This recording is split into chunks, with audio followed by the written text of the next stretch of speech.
Do you feel like what you do doesn't matter? Today we're talking about just how much of a change agent you can be when you realize that change begins with you. On this episode of Coffee with Tea.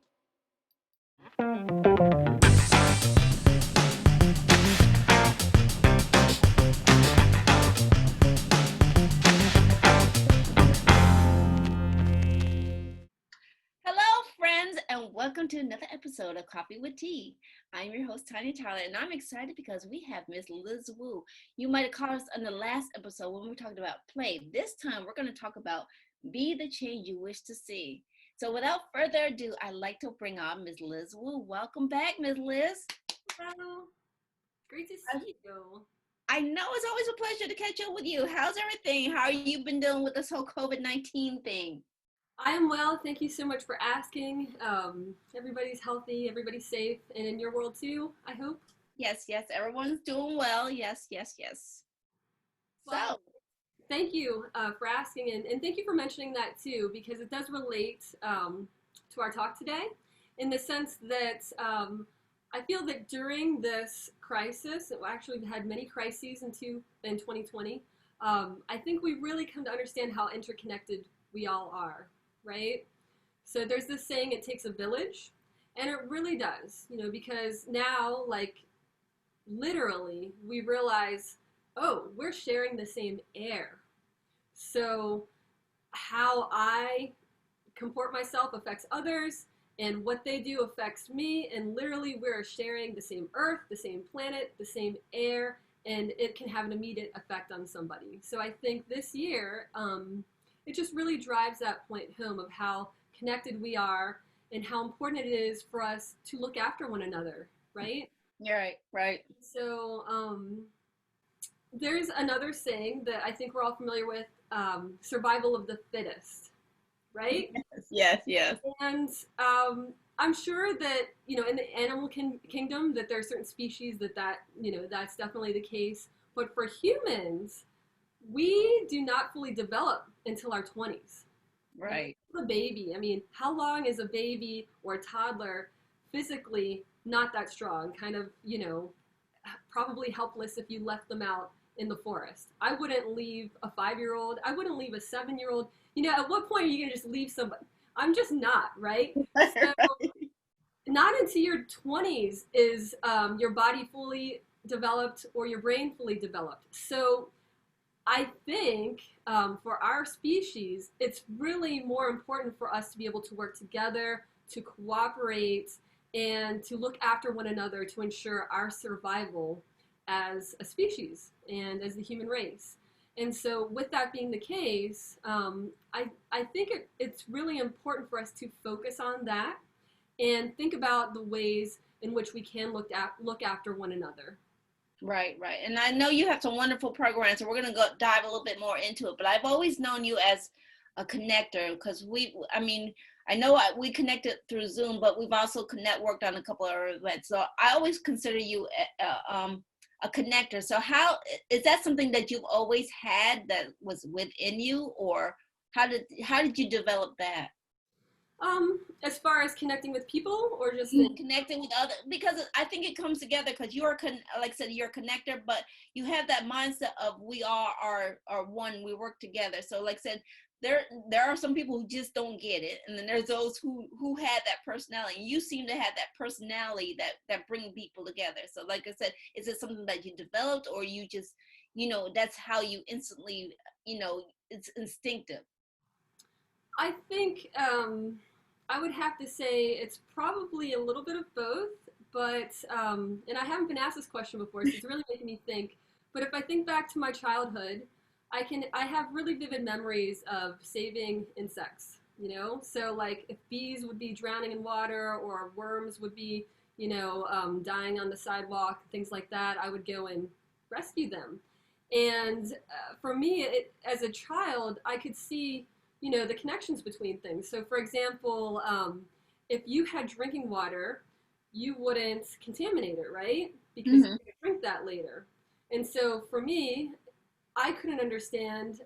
So, why do we pollute our rivers? Because we're gonna drink that later. So, for me, like those connections are kind of, um, even though it's on a larger scale, like it's the same thing. So I think just being able to see the connections between ourselves and our environment, and then ourselves as individuals within the context of the whole, it's just maybe the way that I see the world, you know, because Mhm. obviously, like, if I push something, it's gonna roll, and then it might hit something else. So I have to be mindful before I push, like, what's that gonna do? Is that gonna hit Right. a thing or a person, or what's gonna happen? And so there's a consequence to my actions, and I'm aware of that. And so, yeah, that's how I look at things. However, I do also think that this mindset can be taught, and to some degree, because if you teach a child, hey, you know, when you push your sister, that hurts her, okay, then they get it, like, oh, I got to stop pushing her when I want to get her attention. So maybe some of these things aren't clear from the get-go, but they can be taught. So it's a little bit of both. Right, right. And I love like how we talked a little bit and you sent me some information and said, and you always say each person has an impact on the world. And if you're not exercising your personal power, then you're giving it to someone else. So what do you think is like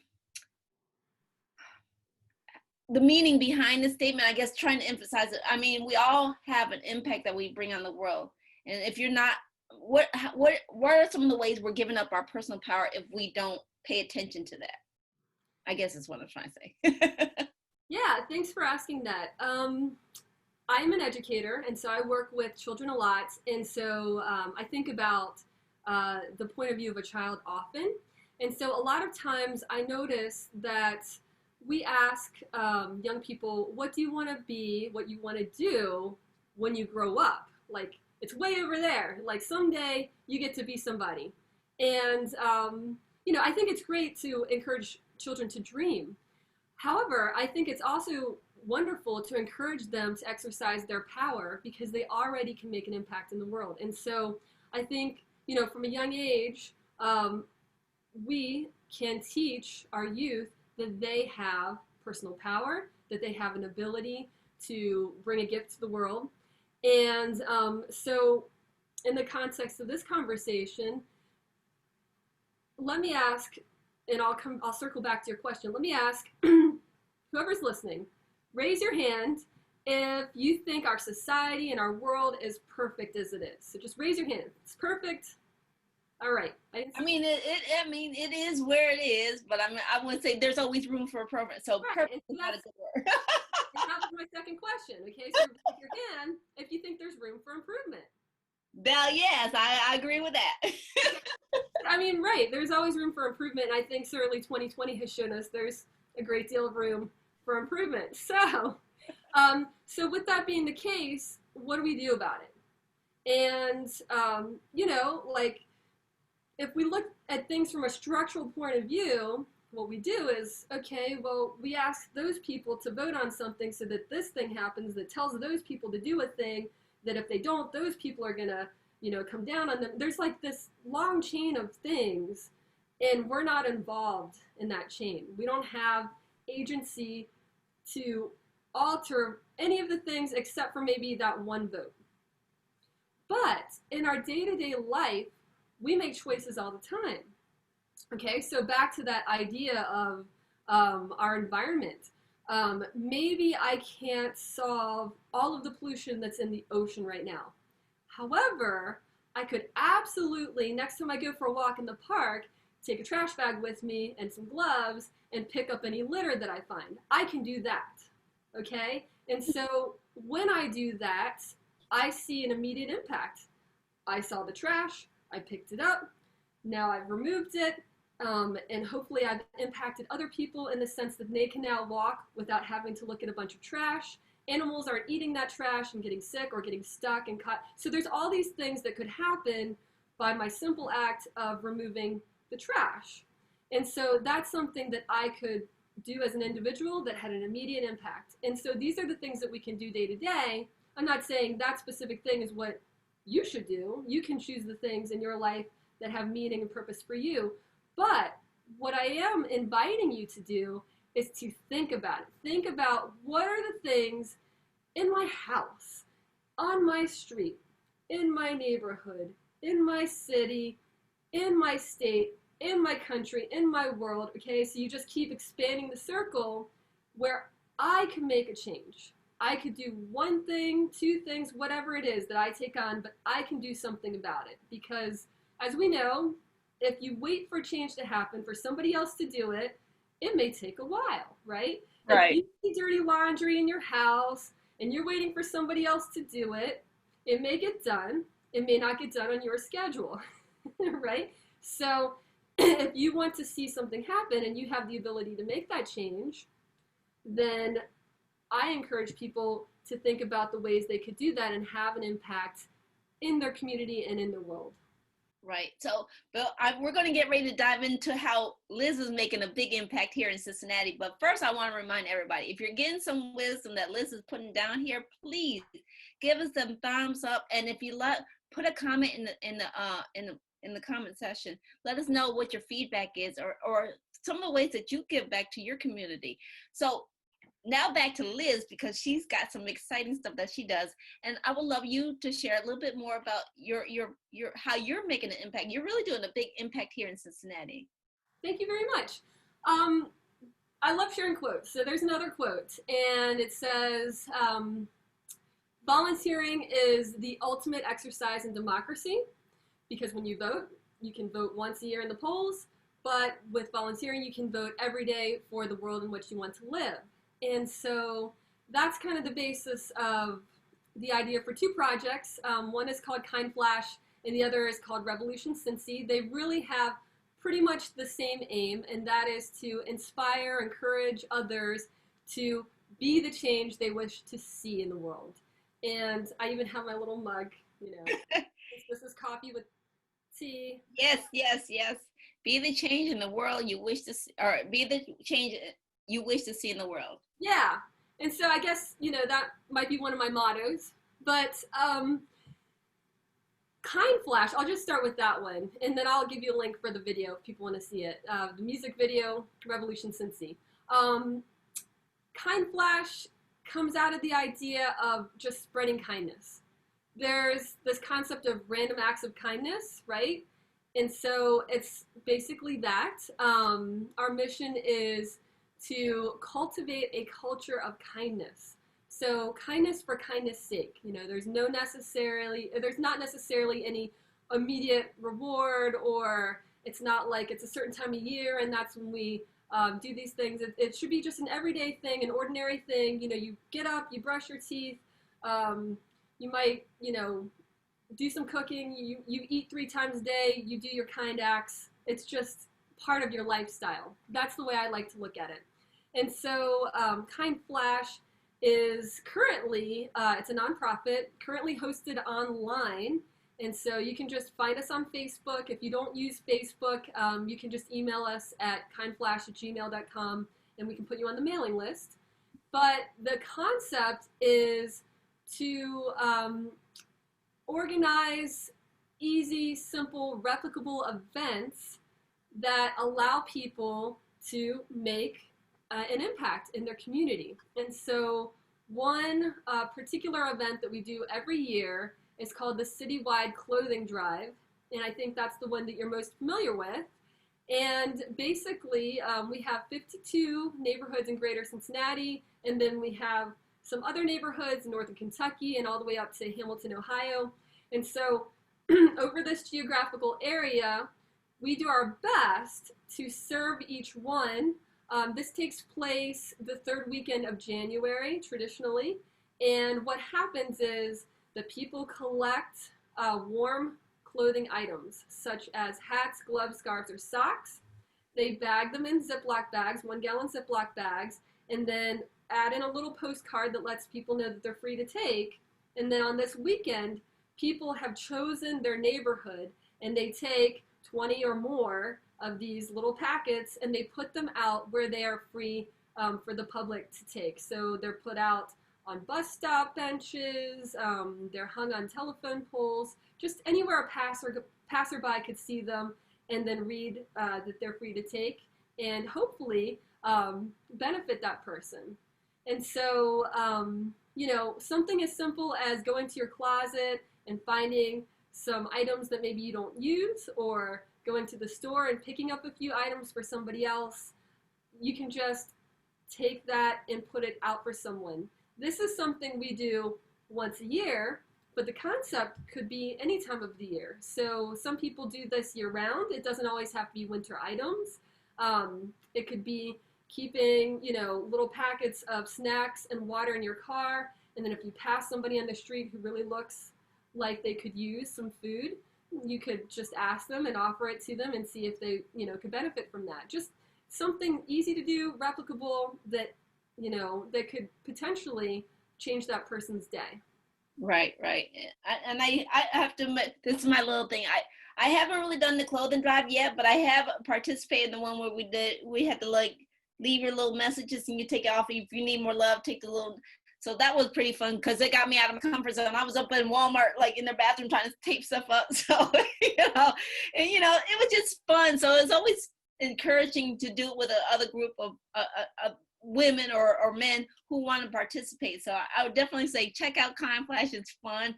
It gets you out of your, if you're ever in a rut and you're thinking, oh my God, what can I do to help? She always has something for you to do. So I definitely would recommend it. I think it's fun. So with that being said, where can people find more information about Kind Flash? And you mentioned the Revolution video. So we're going to post that in the links as well. So how did that also come about? You can find Kind Flash on Facebook, and then Revolution Cincy is Revolution Cincy with a Y, CINCY.com. And the concept is very similar. Basically, that project, it's a website and a music video. And so the video is based off of a song that I wrote, based off of a poem that I wrote, based off of the work of Gil Scott-Heron's The Revolution Will Not Be Televised. There are many steps to this process, but basically the idea is be the change you wish to see in the world. And so through the course of the song, of the lyrics, and on the website, you'll see tags. There's this idea of voting with your dollar, voting with your time, voting with your actions, and voting with your mind. And so voting with your dollar has to do with making informed purchases, okay? So that's one of the things that we can do is think about the companies that we're supporting, and also to be mindful that by supporting small businesses and independent businesses, you can also really boost the local economy. So if you have that option, shopping local when you can, and then when you don't have that option, then really being mindful of the business practices of those companies and deciding what you want to support. Voting with your dollar, voting with your mind, so educating yourself so that you can make informed choices, and voting with your actions speaks to the everyday things that we can do. So for example, like recycling, like taking care of your immediate environment, just the everyday things that kind of build up over time. And then voting with your time, of course, refers to volunteering. And so being of service in some way. Right. Again, Liz, you gave us a boatload of nuggets here to take away. So thank you for your time and your wisdom that we put on there. So all the links will be posted in there, but I want to say thank you personally for being here. Thank you so much. And we really invite anyone to join us. So the group is open to anyone, any age, any background, and we just love for people to come in, and you can either do the activities or you can hang out online with the group and just share things that inspire you or ideas that you have.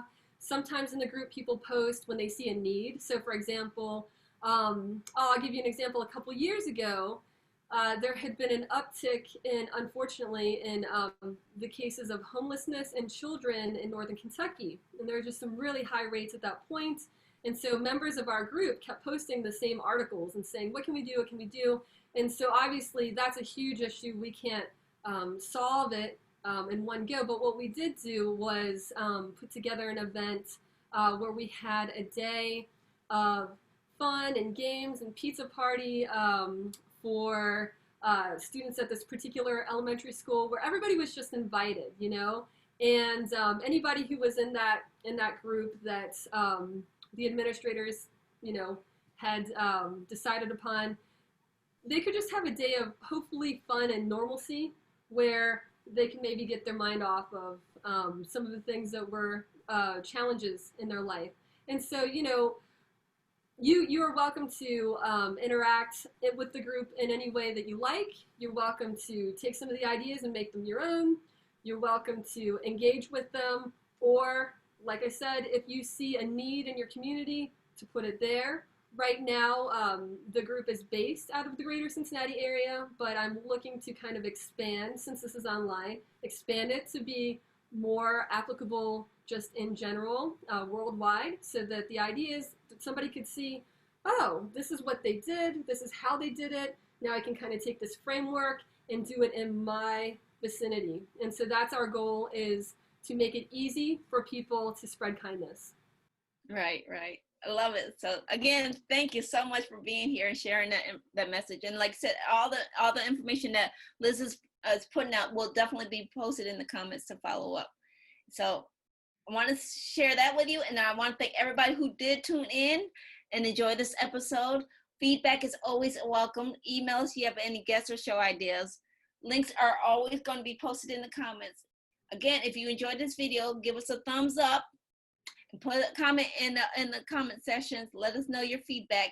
And if you're enjoying the insights that everyone is sharing and you want to know more about or want to keep up with what's going on, please hit the subscribe button. And again, final but never least, take things in stride, go with the flow, and create your own path. And again, we'll see you back here on another episode of Coffee with Tea. So until then, have a great day. Bye-bye. Share with us, what was one of your takeaways from today's show? Post your answers in the comments.